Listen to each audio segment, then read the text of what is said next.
철로 역정.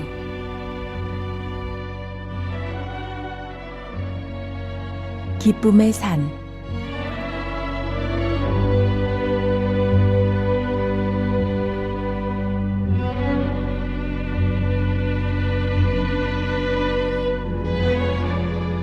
순례길을 계속 가던 크리스천과 소망은 기쁨의 산에 다다랐다.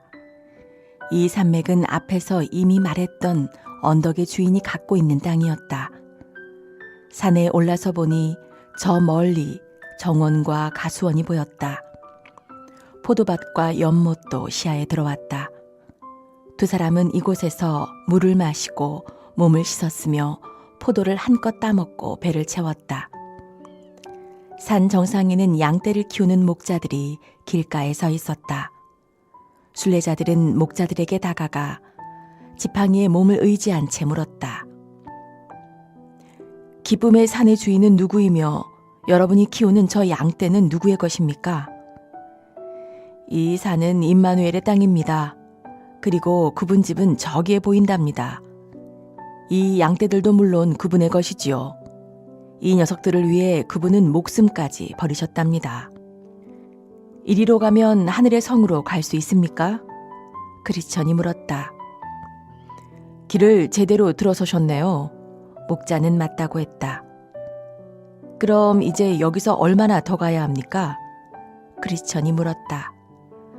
진심으로 그곳에 가고 싶어 하는 분이 아니라면 갈 길이 아주 멀죠. 가는 길은 안전한가요? 위험한가요? 안전하게 가려는 사람에겐 안전하지만 죄인들은 그 길에 걸려 넘어지고 말 겁니다. 크리스천이 다시 물었다. 길을 가는 도중에 지쳐 쓰러지기 일보 직전이 된 순례자들이 쉴 수 있는 곳이 있나요? 물론 쉴 곳이 있습니다. 이 산의 주인님은 저희에게 손님 대접하기를 잊지 말라는 명을 내리셨습니다. 내가 꿈에서 보니 목자들은 크리스천과 소망이 나그네임을 알아채고 이렇게 물었다. 어디서 오셨습니까? 어쩌다 순례를 하시게 되었나요? 그 길을 어떻게 참아내셨나요? 이곳으로 오려고 시도했던 사람들 중에서 이 산까지 도착해 얼굴을 보인 이들은 거의 없었기 때문이었다. 이들의 대답을 들은 목자들은 너무나 기뻐하며 사랑스러운 눈으로 두 사람을 바라보며 말했다. 기쁨의 산에 오신 것을 환영합니다.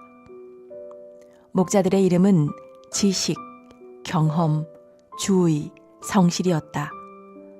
목자들은 순례자의 손을 이끌어 막사로 데리고 들어가 차려놓은 상을 함께 나누어 먹었다. 잠시 머물다 가시지요. 저희를 사귀어두면 기쁨의 산에서 좋은 것을 보고 위안을 받으실 수 있답니다. 그러자 크리스천과 소망은 그곳에 머물겠다고 말했다. 이미 밤이 깊었기 때문에 두 사람은 그날 밤을 그곳에서 묵었다. 다음날 아침 내가 꿈에서 보니 목자들은 크리스천과 소망을 불러낸 다음 함께 산을 오르고 있었다. 그들은 다 함께 길을 걸으며 길가에 펼쳐진 아름다운 풍경을 만끽하고 있었다. 한 목자가 다른 목자에게 넌지시 말했다.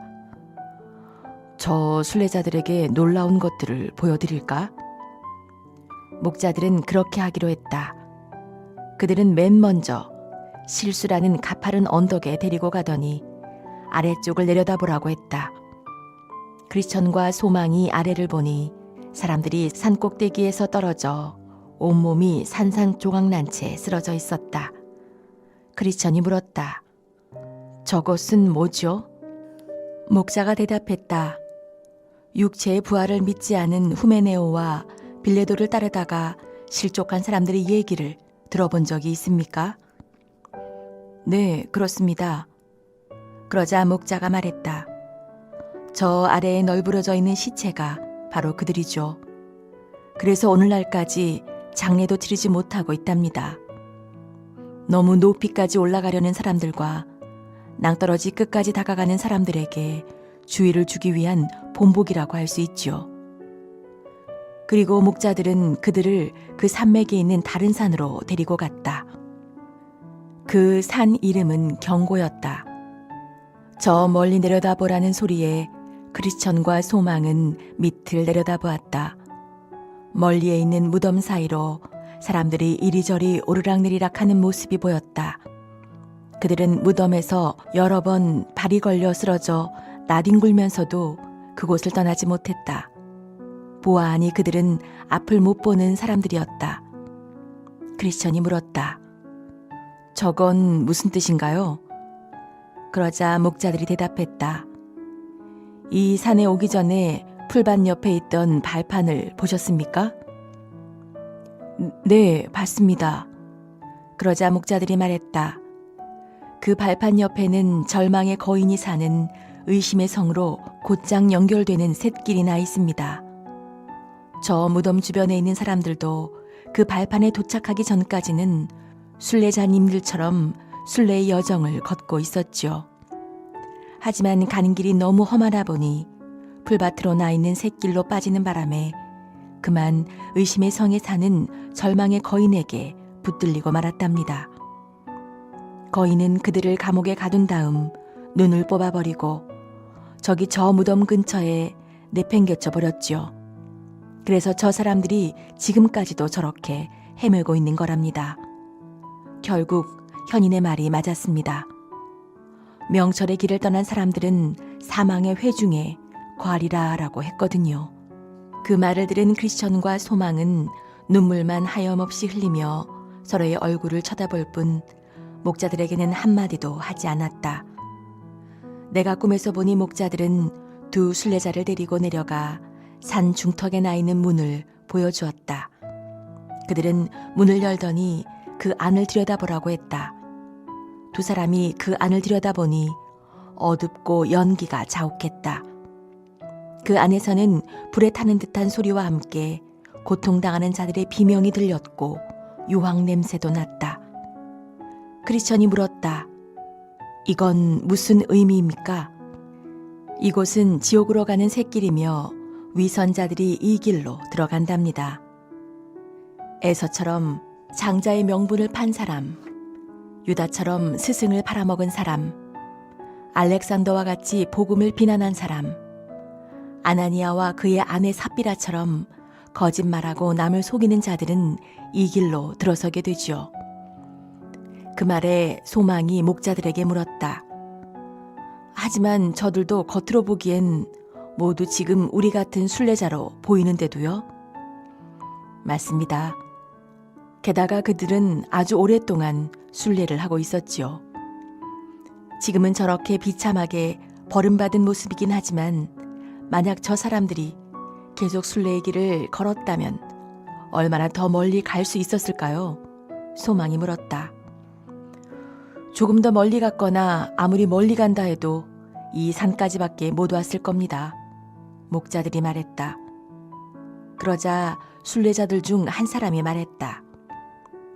그럼 강하신 분께 우리가 계속 순례할 수 있도록 힘을 달라고 애원해야겠습니다.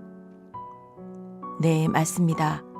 그리고 그 힘을 얻게 되면 반드시 사용하셔야 합니다. 목자들이 말했다. 그 즈음 순례자들은 길을 떠나야겠다고 마음먹었고 목자들도 그러는 게 좋겠다고 생각했다. 그래서 그들은 산 아래까지 함께 걸어 내려왔다. 목자들은 서로 얘기를 나누었다. 이 순례자들이 망원경 보는 법을 안다면 하늘의 성문을 보여드리자. 순례자들은 이 제안을 흔쾌히 받아들인 후 청명이라는 높은 언덕 꼭대기로 올라갔다. 목자들은 순례자들에게 망원경을 내주었다. 순례자들은 망원경을 받아 들여다보았는데 목자들이 조금 전에 보여준 지옥의 광경이 떠올라 손이 부르르 떨려 망원경을 똑바로 들고 볼 수 없었다. 그러나 저 멀리에 문처럼 생긴 것과 하늘의 성의 영광이 어렴풋이 보이는 것 같았다. 두 사람은 길을 떠나며 노래를 불렀다. 모든 이들에게 감추어진 비밀이 목자들을 통해 드러났다네. 깊고 신비한 감추어진 일들을 보고 싶다면 목자들에게 가 보시길.